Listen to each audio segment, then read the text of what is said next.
Are you going to get eaten by sharks? Are you going to get boarded by pirates? Are you going to die of starvation? We don't know. Welcome to the Freedom Club Podcast, where we discover the fight for freedom, fulfillment, passion, and purpose. Your host is Curt Mercadante, Gallup certified strengths coach, an agency founder who is dedicated to coaching individuals seeking to level up their life and their businesses. The Freedom Club is about unlocking your talents, turning them into strengths, and crushing your objectives. You can learn more at curtmercadante.com. Welcome to the Freedom Club.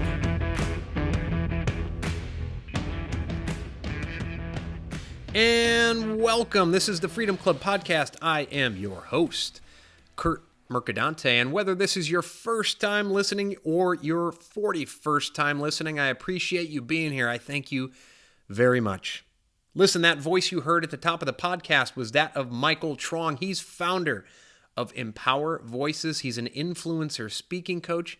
Michael and I had a wonderful discussion, and you're going to hear part of that discussion today, namely specifically about how he and his family, when he was just a year old, fled Vietnam just ahead of the Viet Cong arriving.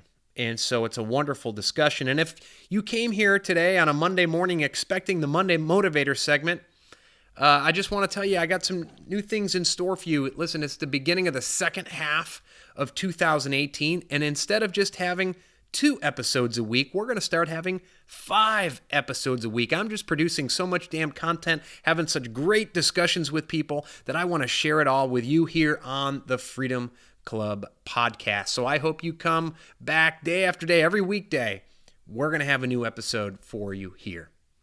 And today, without further delay, here is the rest of my discussion, specifically about freedom, specifically about him fleeing on a ship, fleeing Vietnam to come to enjoy freedom here in the United States. Here is my discussion, the first part of my discussion with Michael Truong.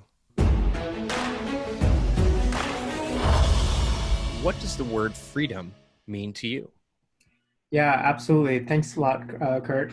Freedom is really absolute control of your life. Knowing that mentally, physiologically, behaviorally, those are the things that really empower us to be able to, like for me, I believe in empowering voice. So if you have complete freedom of your voice, being able to be vulnerable and completely, allowing the world to see you as who you are, that's absolute freedom.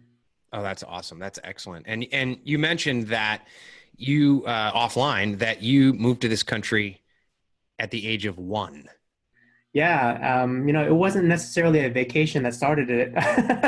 It was, we were in war. It was 1975. I'm going to tell you everybody my age right now because I have nothing to hide. We are the same age. Yeah. Okay. Excellent. But my father, he joined the U.S. Army, back in Vietnam. They recruited him.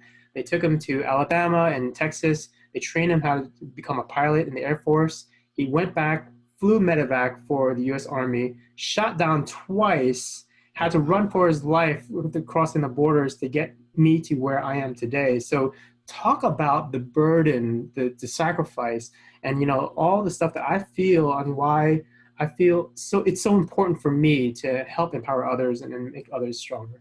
That's amazing. That's amazing. Yeah, and so a discussion of freedom when you were born at that time and your father went through that is interesting. And I'm sure you've had various thoughts and hearing those stories ever since you could remember them, right? Oh yeah, absolutely. I mean, people talk about like having like tiny chance of just being born, much less survive. And I think that my life story and all of our life stories are about surviving, and how we actually survive and thrive right after that. And for me, it was, having the military in my father's life allowed us to know a little bit in advance on when the evacuation is going to happen. So that got us to the docks maybe a minute early, enough to get on the boat. That was the last one on, at the dock. But getting there, we realized that boat didn't actually work. There was, it had mechanical issues, and that's the reason why I was still sitting there. Well, then my father saw his helicopter pilot out in the distance, calls his name. He somehow hears my father. They both run and jump on this plane, pulling all kinds of cables and trying to figure out what's going on. Next thing, all of a sudden, the ship starts to putter, and it starts to putter and get out of the dock. And about 300 yards out is the story that I heard. They looked back and they saw plumes of smoke, black plumes of smoke, and they realized that the Viet Cong had actually arrived. Wow. You know, so we were destined to either go back, and for sure, I'd be a bicycle mechanic right now if my father had gotten shot right there because he was all military fatigue and that kind of thing. And then or go out to the distance into the ocean of the unknown, literally of the unknown. Like, are you going to get eaten by sharks? Are you going to get boarded by pirates? Are you going to die of starvation? We don't know, but we have to take that course anyway. And in doing so, it was it was my lot in life. We found a Navy ship. That Navy ship took us to Guam. I mean, we did, in a sense, take a cruise out of a war-torn country versus a lot of people who had to actually endure that for months on end and all the agonizing stuff that happened along the way.